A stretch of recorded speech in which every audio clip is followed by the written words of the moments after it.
Today's patio chat is being brought to you locally by Westridge Furniture in Delphus. See it all at your finer outdoor furniture store. Welcome back, everyone. We have automotive expert Tom Grothous in because, Tom, I want to know all about these inspection checklists. Well, before we get to that, I just got a comment about Westridge Furniture. Yeah. They did you guys up I well, know, it's man. comfortable, This is really upbeat, you know.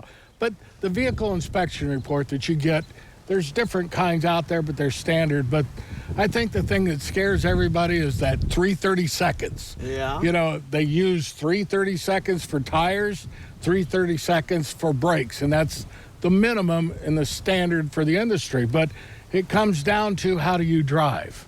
Right. You know, if I've got 45,000 miles on my tires and I got 330 seconds left, I'm doing really good on my tires, so I probably got another 15,000 on my tires yet. Okay. So it's nothing to scare you about, but it's something to tell you that you're getting low. Okay, so it gives you time to save up $1,000 for tires. Right. Now on brakes, the maximum distance or the maximum that you have on brakes is 8 to 30 seconds.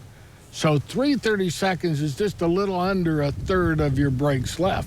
Now, if you've got 30,000, 40,000 miles on your brakes and you've got a third left yet, you're a good driver. You've been handling your brakes well. But if you've got 20,000 miles on your car and you're down to that 330 seconds, you probably should go in and get them fixed in the very near future. So. Right. So that checklist really is just kind of like a go-to point of saying, just pay attention, right? Right. And sometimes they even give you pictures of your tires and cars and that. And I think sometimes that scares people because they'll say your constant velocity joint is leaking. And there's they say, dry. What is that? That drives your front wheels or your back wheels, okay? And you got a rubber boot around there where you're going to have some seepage. The thing on that is if it's wet grease around there, you've got a problem.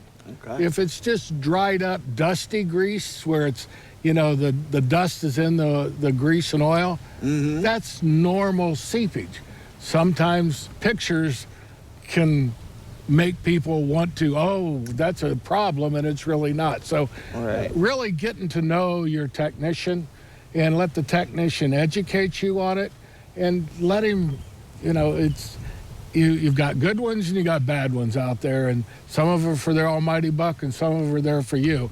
And that's why I always say, get to know your shop and you'll feel more comfortable about what's going on. Yeah, I was gonna say it's kind of probably like going to like the same doctor, right? Exactly. You know, you kind of get this, you know, this relationship, you know, where you get to know each other. They know you, you know them.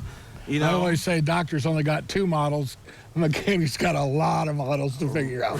The only difference is they're doing it while you're alive, where we're having a problem where it's dead. Yeah. You know. So the thing about the inspection, vehicle inspection, is to let you understand what's going on, not to scare you, but you know, like sometimes they'll even say, oh, you need ball joints, you need tie rod ends.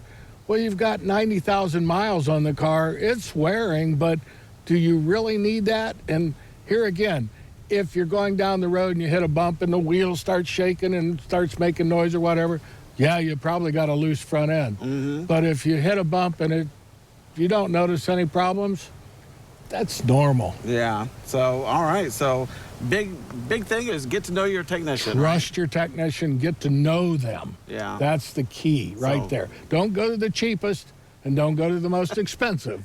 You gotta figure out what you want. Yep, just like a doctor. Just like working with your health, not with your car. It's your car's health. It's a car's health. Yes. Yeah, there you All go. right. Well, Tom, I really appreciate you coming in today. It's a great knowledge of great information as always. Thank you. Appreciate outside. Yeah. All right. Well, don't go away because weather is up next.